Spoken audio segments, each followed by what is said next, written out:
Aquí te voy a explicar de forma simple y directa quién fue Jeffrey Epstein, qué fue exactamente lo que hizo, por qué su caso se volvió tan oscuro, por qué hay tanta gente famosa y poderosa involucrada, y por qué, incluso años después, su nombre sigue generando tantas preguntas en todo el mundo. Bienvenido a Little St. James, un paraíso privado rodeado de aguas turquesas donde oficialmente no pasaba nada, pero donde en realidad se decidía el destino del mundo. Aquí, Jeffrey Epstein no era un financiero, ni un filántropo, ni un profesor de matemáticas. Aquí Jeffrey era un dios que construyó un templo con rayas azules en la cima de una colina para que nadie pudiera ver lo que ocurría bajo sus cimientos. Mientras el mundo lo veía cenar con ganadores del premio Nobel, su jet privado, el Lolita Express, aterrizaba en esta pista cargando algo mucho más valioso que dinero. Cargaba la inocencia de muchas jóvenes. Epstein descubrió el secreto más oscuro de la élite: que los hombres más poderosos de la Tierra tienen deseos que el dinero no puede comprar,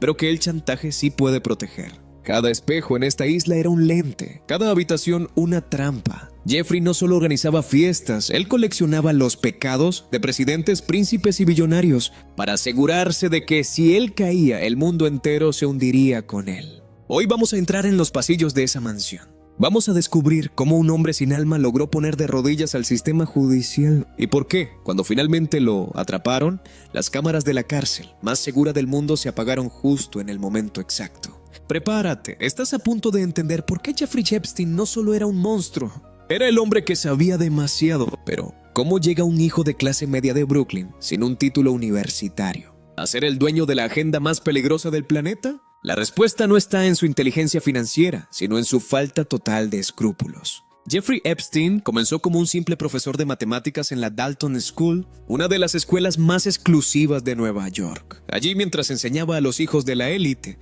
aprendió lo más importante: cómo piensa el poder. Descubrió que los ricos no buscan amigos, buscan personas que les resuelvan problemas sin hacer preguntas. De las aulas saltó a Wall Street, donde se convirtió en una especie de fantasma. No manejaba fondos públicos, manejaba fortunas privadas de multimillonarios que necesitaban discreción absoluta. Se convirtió en el hombre de confianza de Leslie Wexner, el dueño de Victoria's Secret, quien le dio un poder casi ilimitado sobre su fortuna y sus propiedades. Con ese dinero ajeno, Jeffrey empezó a construir su propia leyenda. Se inventó a sí mismo como un genio de la inteligencia financiera y un filántropo científico. Pero detrás de las donaciones a Harvard y las cenas de gala, Jeffrey estaba montando su verdadera infraestructura. Una red de mansiones blindadas y un sistema de reclutamiento liderado por su mano derecha, Ghislaine Maxwell. Él sabía que el dinero te da acceso, pero solo el chantaje te da permanencia. Así, Jeffrey Epstein dejó de ser un simple financiero para convertirse en el arquitecto de una trampa global, diseñada para atrapar a los hombres más poderosos del mundo en una red de la que nadie, absolutamente nadie, podía escapar. Imagínate despertar cada mañana sintiéndote el hombre más inteligente de la habitación. No importa si la habitación es el salón de baile de una monarquía europea o el despacho oval de la Casa Blanca. Jeffrey Epstein no nació en la abundancia y quizá por eso la deseaba con una ferocidad enfermiza. Él no quería simplemente ser rico, quería ser dueño de los dueños del mundo. Jeffrey descubrió muy pronto que el poder tiene un punto débil: los secretos. Empezó su ascenso social mintiendo sobre su currículum para dar clases a los hijos de la élite en Nueva York. Allí aprendió cómo se mueven los hilos. Se dio cuenta de que los hombres poderosos son, en el fondo, esclavos de sus impulsos, y él decidió convertirse en el facilitador de esos impulsos. ¿Cómo lo hacía? Pues creó una fachada de genio financiero. Se rodeó de números y algoritmos complejos que nadie entendía del todo, pero que servían de excusa para mover fortunas. Sin embargo, su verdadero negocio no estaba en la bolsa de valores. Su verdadero negocio era la información. Pero Jeffrey sabía que un hombre solo levanta sospechas. Necesitaba un rostro amable, un rostro de confianza. Ahí es donde entra Ghislaine Maxwell, la hija de un magnate británico caído en desgracia. Y es que esta mujer era su llave maestra. Jeffrey no iba a las escuelas a buscar a las jóvenes, enviaba a Ghislaine. Ella se acercaba a las jóvenes en centros comerciales, en paradas de autobús o en escuelas de arte. Les hablaba con voz dulce, les prometía carreras de modelo, becas para estudiar o simplemente una vida de lujos que nunca podrían alcanzar. Las llevaba a la mansión de Jeffrey como quien lleva un regalo. Una vez dentro de los muros de su propiedad en Manhattan o en su rancho de Nuevo México, el trato cambiaba. Si te va gustando el video hasta ahora, por favor dale al botón de suscribirse o seguir, eso me ayuda muchísimo. Continuemos. Jeffrey instaló cámaras ocultas detrás de los espejos, en los detectores de humo, en cada rincón de sus mansiones. ¿Por qué? Porque cuando invitaba a un político famoso, a un científico de renombre o a un heredero multimillonario, a sus fiestas privadas les ofrecía a estas jóvenes como entretenimiento. Mientras sus invitados caían en la tentación, Jeffrey observaba desde sus monitores. Cada caricia grabada, cada acto documentado era una póliza de seguro. Jeffrey no solo abusaba, él coleccionaba pecados. Sabía que si alguna vez la policía tocaba a su puerta, solo tendría que levantar el teléfono y recordarle a algún hombre muy poderoso qué es lo que había hecho en su habitación de invitados. Él se sentía un dios. Caminaba por su isla privada, Little St. James, mirando el horizonte y sabiendo que tenía el mundo agarrado por el cuello. Nadie podía tocarlo, o eso creía él mientras veía a las jóvenes llorar en los pasillos de su avión privado, el Lolita Express, sin sentir un ápice de remordimiento. Para él, ellas eran solo el combustible para su máquina de poder infinito. El año es 2005. Jeffrey camina por su mansión de Palm Beach, Florida, con la calma de un depredador que se sabe el dueño de la selva. Pero por primera vez algo sale mal. Una madre, desesperada y valiente, entra en una estación de policía y cuenta lo que Jeffrey le hizo a su hija de 14 años. Lo que sigue es una investigación que debería haber terminado con Jeffrey pasando el resto de sus días tras las rejas. El jefe de policía Joseph Recarey descubre el horror. Jeffrey no solo hacía este daño a las jóvenes, tiene un manual de operaciones. Sus computadoras están llenas de archivos, fotos y listas. El FBI entra en escena. El caso es tan sólido que parece imposible que escape. Pero Jeffrey no se inmuta. Mientras el mundo espera verlo esposado, él activa su red de seguridad. Contrata al Dream Team de abogados más caros del planeta. Hombres que no defienden la justicia, sino que destruyen reputaciones. Empiezan a presionar a los fiscales, a investigar a las víctimas para humillarlas, a usar sus contactos en las altas esferas de Washington. Jeffrey observa desde su mansión cómo el miedo empieza a cambiar de bando. Sus abogados se sientan con el fiscal federal Alexander Acosta y ocurre algo que todavía hoy nos hace sentir náuseas. Firman un pacto con el diablo. En lugar de una cadena perpetua por tráfico humano, Jeffrey logra un acuerdo de no enjuiciamiento. Se declara culpable de cargos menores que cualquier delincuente común. El gobierno de Estados Unidos acepta no investigar a sus cómplices, dándoles inmunidad total a todos los que lo ayudaron a montar su red.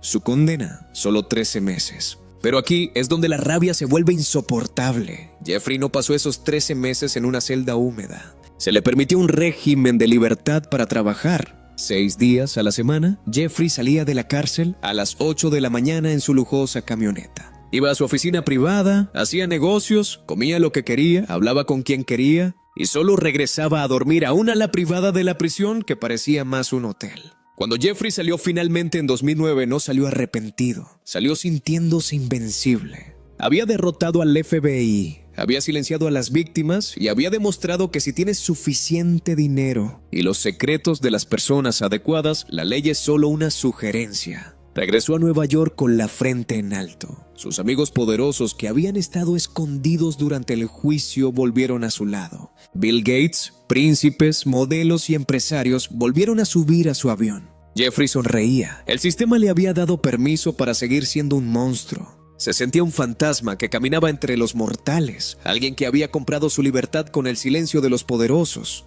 Él creía que la historia ya había terminado ahí. Creía que las jóvenes a las que había destruido nunca tendrían voz. Pero no contaba con que en las sombras, la tecnología, el periodismo y el resentimiento de sus víctimas estaban creando una tormenta que ni todo su dinero podría detener. Jeffrey caminaba por las calles de Manhattan con una seguridad insultante. Para él, los años posteriores a su condena en Florida fueron una vuelta al triunfo. Se codeaba con las mentes más brillantes en el MIT, financiaba laboratorios y su mansión seguía siendo el epicentro de la influencia mundial. Se sentía intocable. Creía que su pacto de silencio con el poder era eterno. Pero mientras él celebraba su impunidad, el mundo estaba cambiando. Lo que Jeffrey no vio venir fue que el cambio en la marea social. El movimiento Me Too, o a mí también, no era solo un hashtag. Era un terremoto que estaba derribando a hombres que él consideraba sus iguales. El miedo estaba cambiando de bando, y en medio de ese caos apareció su némesis, una periodista llamada Julie K. Brown. Brown empezó a tirar de un hilo que Jeffrey creía haber cortado para siempre. Localizó a las víctimas de Palm Beach, mujeres que ahora eran adultas y que cargaban con el peso de haber sido ignoradas por el sistema. El reportaje que publicó fue una bofetada a la conciencia de Estados Unidos. Ya no era solo Jeffrey Epstein, el delincuente, era Jeffrey Epstein, el hombre que el gobierno protegió. La rabia social se volvió un incendio incontrolable. Jeffrey, en su infinita arrogancia, pensó que esto también pasaría. Seguía viajando en su jet, seguía usando su pasaporte falso de Arabia Saudita y seguía creyendo que sus amigos en las altas esferas detendrían cualquier bala. Pero el Departamento de Justicia de Nueva York, presionado por la indignación pública, decidió que ya no podían seguir siendo cómplices del silencio. El 6 de julio de 2019 el destino lo alcanzó. Jeffrey venía de París, quizás relajado, quizás planeando su siguiente movimiento. Al aterrizar en Nueva Jersey, esperaba el aire acondicionado de su limusina. Lo que encontró fue el frío metal de las esposas. El juego se había terminado. Esta vez no hubo trato secreto. Esta vez, los agentes federales entraron en su mansión de la Quinta Avenida no con guantes de seda, sino con mazos. Encontraron una caja fuerte que contenía el seguro de vida de Jeffrey, fotos de menores, diamantes para una huida rápida y pilas de dinero. Pero el tesoro más grande era su libro negro, una agenda con miles de contactos, que eran esencialmente los nombres de quienes ahora temblaban al ver a Jeffrey tras las rejas. Por primera vez en décadas, Jeffrey Epstein estaba solo. Sus amigos leales desaparecieron de la noche a la mañana. Los príncipes negaron conocerlo, los presidentes dijeron que era solo un conocido. Jeffrey, el hombre que controlaba los secretos de todos, se dio cuenta de que en el momento en que ya no eres útil para el poder, te conviertes en una carga que el poder necesita eliminar. Estaba encerrado en el Centro Correccional Metropolitano, una jaula de concreto y acero. El hombre que volaba sobre el mundo ahora estaba atrapado en una celda de 2x2. Sabía que esta vez no habría una salida de 12 horas para ir a su oficina. Sabía que las víctimas a las que había humillado ahora estaban listas para testificar y mirarlo a los ojos. Jeffrey Epstein, el hombre que una vez susurró al oído de reyes, ahora escuchaba el goteo constante de una tubería en una celda de máxima seguridad. Estaba en el Centro Correccional Metropolitano, un lugar diseñado para que nadie escape. Jeffrey sabía que su juicio no sería solo sobre él, sería el desfile de las élites. Los fiscales querían nombres, fechas y sobre todo las cintas. Jeffrey estaba sentado sobre una mina de oro de chantaje y el mundo entero se hacía una pregunta. ¿Cuánto tiempo lo dejarían vivir antes de que abriera la boca? La madrugada del 10 de agosto de 2019 ocurrió una secuencia de eventos que desafían toda lógica estadística. Jeffrey estaba bajo vigilancia especial por riesgo de desvivirse a sí mismo, pero convenientemente esa vigilancia fue retirada. Los 2 guardias asignados a su pasillo se quedaron dormidos durante horas. Las cámaras de seguridad que debían vigilar su puerta sufrieron un error técnico y no grabaron absolutamente nada. Su compañero de celda fue trasladado 24 horas antes, dejándolo solo con sus pensamientos y con su miedo. A las 6:30 de la mañana, Jeffrey Epstein fue encontrado sin vida. La versión oficial usó su sábana para colgarse, pero la autopsia reveló fracturas en el hueso yoides del cuello. Una lesión mucho más común cuando hay presión externa en el cuello que en casos autoinfligidos. El hombre que sabía demasiado murió justo a tiempo para que los más poderosos del planeta pudieran respirar tranquilos. La rabia explotó en las calles. La sensación de alivio de verlo capturado se convirtió en una furia ciega. Al saber que una vez más Jeffrey se había salido con la suya, no tendría que mirar a sus víctimas a los ojos en un tribunal. No tendría que explicarle al mundo quiénes eran los hombres que visitaron su isla. Y el grito "Epstein didn't kill himself" o "Epstein no se quitó la vida" no fue solo un meme, fue el reflejo de una sociedad que sentía que aún quedaban muchas preguntas sin responder. Sus propiedades fueron liquidadas, su jet privado fue desmantelado y su isla, la infame Little St. James, fue puesta a la venta para borrar su rastro.